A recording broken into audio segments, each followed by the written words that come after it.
सारे राज्य में और सारे देश में मनाया जाता है। लेकिन माननीय मुख्यमंत्री जी ने पहले ही दिन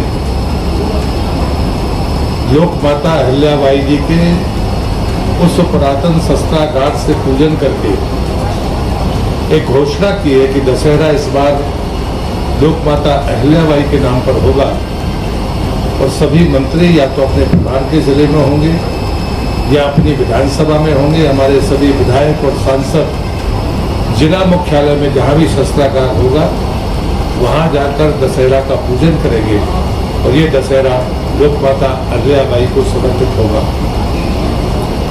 शक्ति अभिनंदन अभियान जो 2 अक्टूबर से 11 अक्टूबर तक चल रहा है, उसका विकास खंड से लेकर ग्राम स्तर तक एक विधिवत कार्यक्रम मध्य प्रदेश सरकार ने तय किया है।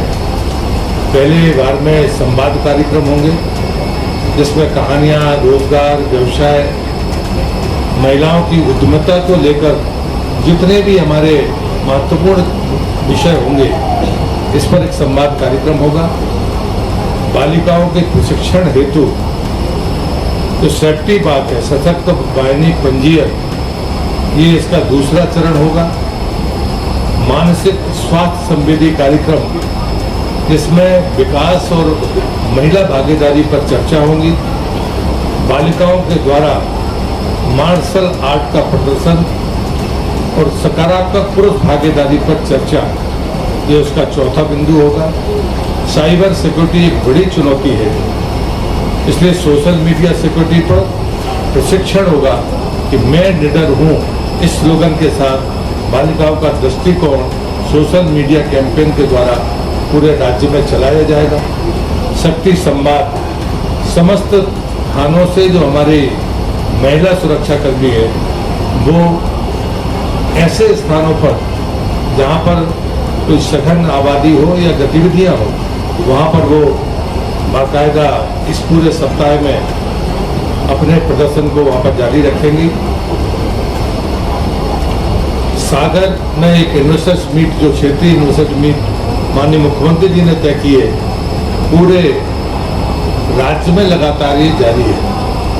भोपाल के बाद जो लगातार जबलपुर और अन्य जगह पर हुई है, तो सागर अभी तत्काल में जो इन्वेस्टर्स मीट हुई है उसमें 3500 से अधिक प्रतिभागियों ने भाग लिया है। 10 राज्यों से प्रतिभागी यहाँ पर आए थे। रीजनल इंडस्ट्री कॉन्क्लेव सागर में 96 इकाइयों के आशय पत्र, जिसमें 240 एकड़ भूमि आवंटित की गई है, जिसमें 1560 करोड़ से अधिक की पूंजी निवेश और 5,900 से अधिक व्यक्तियों के रोजगार की संभावना है। लगभग 23,181 करोड़ के निवेश प्रस्ताव इस समिट में प्राप्त हुए हैं। आगामी दिनों में हैदराबाद का रोड शो 16 अक्टूबर को होगा। भोपाल में माइनिंग कॉन्क्लेव 16, 17 और 18 अक्टूबर को है और रीवा की रीजनल इन्वेस्टमेंट 23 अक्टूबर को होगी। हमारा जो 7वां बिंदु है वो मध्य प्रदेश में बेरोजगारी दर पर हम गौरवान्वित है मध्य प्रदेश सरकार, और मुझे लगता है कि कई बार इस पर हम विचार करते हैं लेकिन शायद हमारी जानकारियों का अभाव होता है। हम गौरवान्वित हैं आज कि भारत सरकार ने जो बेरोजगारी का आंकड़ा देश के सामने रखा है उसमें सबसे ज़्यादा बेरोजगारी केरल राज्य में है और केंद्र शासित प्रदेश में लक्षद्वीप में है। केरल में बेरोजगारी दर 29.9% है और केंद्र शासित लक्षद्वीप में 36.2% है और जो राष्ट्रीय स्तर पर इसका औसत है वो 10.2% है। लेकिन मध्य प्रदेश सबसे नीचे कुल 2.6% बेरोजगारी दर के साथ हमने जो सफलता अर्जित की है, आज हम सबके लिए आज के दिन को मैं मानता हूं कि ये आंकड़ा हम सबको गौरवान्वित करता है। इस बात के लिए भी मैं माननीय मुख्यमंत्री जी का आभारी हूँ। आज हमारी 2 स्कीमों में 3 स्कीमों में हम यहाँ पर खाते में पैसा डाल रहे हैं, तो माननीय मुख्यमंत्री जी अभी काम कर ही रहे हैं। लाडली बहना योजना के अंतर्गत अक्टूबर माह 2024 की राशि 1574 करोड़ अभी सिंगल क्लिक से आज के ही दिन डाली जा रही है। सामाजिक सुरक्षा पेंशन 332 करोड़ आज ही सिंगल क्लिक से ये जा रही है। प्रधानमंत्री उज्ज्वला योजना अंतर्गत समस्त एलपीजी गैस कनेक्शनधारी उपभोक्ताओं तथा गैर पीएम उज्ज्वला योजना श्रेणी की लाडली बहना लाभार्थियों को जून 2024 की जो गैप की राशि है 28 करोड़, वो भी आज सिंगल क्लिक से डाली जा रही है। विजन डॉक्यूमेंट के लिए आज माननीय मुख्यमंत्री जी ने कहा है कि 1 वर्ष के भीतर जो भी काम जिनके क्षेत्रों में जिलों में हुए हैं उसका विजन डॉक्यूमेंट के साथ उसका जनता के सामने प्रस्तुत करें, ताकि हमारी इस काम करने की गति का जनता जनार्दन को पता हो सके। आज हमारे नए मुख्य सचिव की उपस्थिति में पहली कैबिनेट की बैठक थी। 1989 बैच के आईएएस जो भारत सरकार में भी बड़े महत्वपूर्ण पदों पर रहे हैं, राज्य के तमाम विभागों को उन्हें संभाला है, उनकी आज पहली कैबिनेट में उनकी उपस्थिति थी। माननीय मुख्यमंत्री जी सहित मंत्रिपरिषद ने उनको शुभकामनाएं दी हैं और हमारी पूर्व मुख्य सचिव जिन्हें 10 माह तक इस राज्य में मुख्य सचिव के तौर पर काम किया है, उनके प्रति भी आभार व्यक्त किया गया है मंत्रिपरिषद के द्वारा। आज वीरांगना रानी दुर्गावती की जन्म जयंती के दिन जो हमारी एक महत्वपूर्ण योजना है, उसका नाम रानी दुर्गावती जी के नाम से श्री अन्न प्रोत्साहन योजना। इसमें प्रति हेक्टेयर 3900 रुपये की अतिरिक्त राशि किसान को दी जाएगी और इसका रकबा बढ़ाने का फैसला भी जो लक्ष्य है वो 1 लाख हेक्टेयर तक पहुंचाने का आज फैसला किया है। इसमें कोदो, कुटकी और रागी जैसी चीजें उत्पादन के महत्व को बढ़ाने के लिए इस योजना में दिया है, लेकिन ये वीरांगना रानी दुर्गावती के नाम पर श्री अन्न प्रोत्साहन योजना है।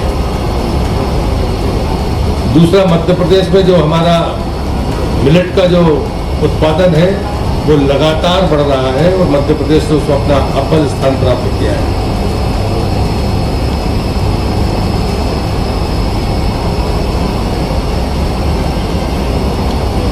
सहकारिता विभाग में मध्य प्रदेश एक बात के लिए और जाना जाता है कि हम 0% ब्याज की दर पर किसान को कर्ज देने का काम करते हैं और इस बात का भी आज मंत्रिपरिषद ने आज ही के दिन फैसला किया है कि हम इस योजना को जारी रखेंगे और इसमें एक अंश भारत सरकार देती है और एक अंश मध्य प्रदेश सरकार देती है। और इस बात के लिए भी मैं माननीय मुख्यमंत्री जी को धन्यवाद देता हूँ कि वीरांगना दुर्गावती जी जो सदैव किसानों के हित में अपना सोचती थी और किसानों से पूछकर फसल चक्र का भी निर्धारण करती थी, ऐसे उनके स्थान पर बैठकर इस महती योजना को फिर से 0% ब्याज में किसान को ऋण देने का जो उन्होंने फैसला किया है, उनके प्रति भी मैं अपना आभार व्यक्त करता हूँ। पिछड़ा वर्ग तथा अल्पसंख्यक कल्याण विभाग, हमारे घोषणा पत्र में हमने तमाम अल्पसंख्यक अन्य समाजों के बोर्ड बनाने की बात कही थी और उसी के तहत अभी 20-25 दिन पहले माननीय मुख्यमंत्री जी ने जैन समाज के लोगों को जो आश्वासन दिया था, इतने कम समय में उसको पूरा किया है। ये हमारे घोषणा पत्र का मुद्दा भी था, जिसमें एक अध्यक्ष होंगे और 2 सदस्य होंगे। उनके ऑफिस का और उनके मानदेय का प्रबंध भी इसमें है और साथ में ये भी मुख्यमंत्री जी ने घोषणा की है, क्योंकि जैन समाज में दिगंबर जैन समाज है और श्वेतांबर जैन समाज है, तो 2 वर्ष दिगंबर जैन समाज के अध्यक्ष होंगे का कार्यकाल होगा और 2 वर्ष श्वेतांबर जैन समाज का कार्यकाल होगा। ये महत्वपूर्ण फैसला आज कैबिनेट में लिया गया।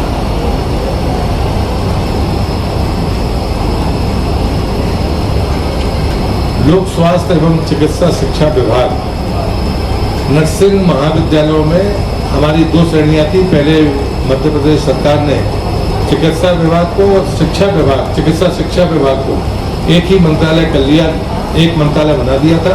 अब फिर से इसमें जो हमारी शासकीय संस्थाएं थी उसमें 6 स्वशासी संस्थाएं थी, बाकी शासकीय विद्यालय महाविद्यालय थे। इन दोनों का डेजिग्नेशन शासकीय महाविद्यालय ही कर दिया गया है, ताकि एक प्रकार से उनको संबोधित किया जा सके।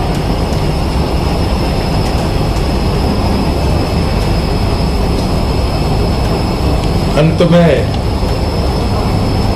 हमारे जो दमोह के लोग होंगे, वैसे तो राज्य के लिए भी ये बहुत महत्वपूर्ण है कि दमोह जिले में एक हवाई पट्टी है जिसका राजस्व का जो टाइम था लीज का वो समाप्त हो गया और अब वो मध्य प्रदेश सरकार की संपत्ति है। आज सैद्धांतिक सहमति हमारे कैबिनेट ने मंजूर की है कि हम उसे उन्नत करके हवाई पट्टी बनाएंगे। इस बात के लिए भी मैं माननीय मुख्यमंत्री जी को धन्यवाद देता हूँ। दूसरा, रानी दुर्गावती संग्रहालय मदन महल किले के चारों तरफ जो पहाड़ी है उसको भव्य रूप से बनाने का फैसला मध्य प्रदेश सरकार ने किया है। साथ में चूंकि सारी चीजें उसमें जुड़ जाएं, उसके और भी विस्तार तरीके से विचार हो, इसमें माननीय मुख्यमंत्री जी की अध्यक्षता में एक समिति बनी है ताकि सारी बातों को उसमें लिया जा सके।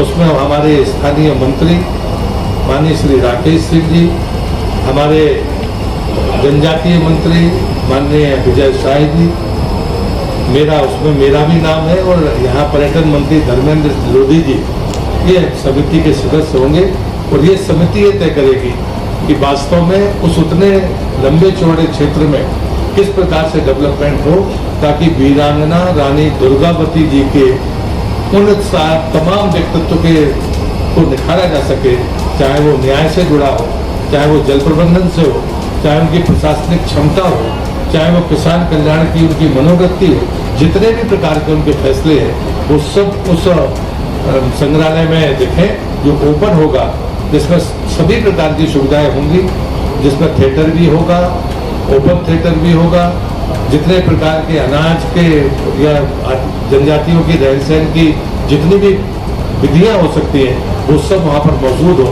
इस बात के लिए माननीय मुख्यमंत्री जी की अध्यक्षता में इस समिति का निर्माण किया है ताकि वो जल्दी इस बात को आगे बढ़ाकर उसको भव्यता और दिव्यता प्रदान कर सके।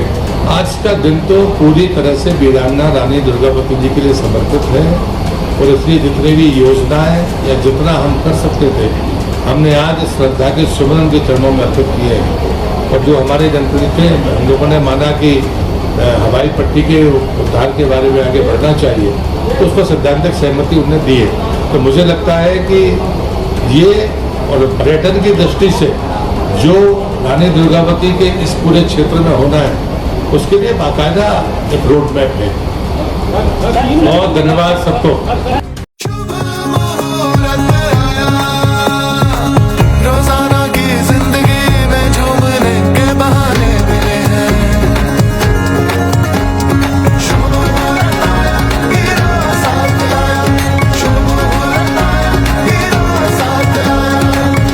रिपब्लिक सागर मीडिया को सब्सक्राइब अवश्य करें और आप हमारी आने वाली सभी वीडियो को देखना चाहते हैं तो आपको उसके लिए घंटी जरूर दबानी पड़ेगी ताकि आपको सभी वीडियो की नोटिफिकेशन समय समय पर मिलती रहे। रिपब्लिक सागर मीडिया पर जो भी वीडियो आएगा वह सच की कसौटी पर कसकर ही आएगा।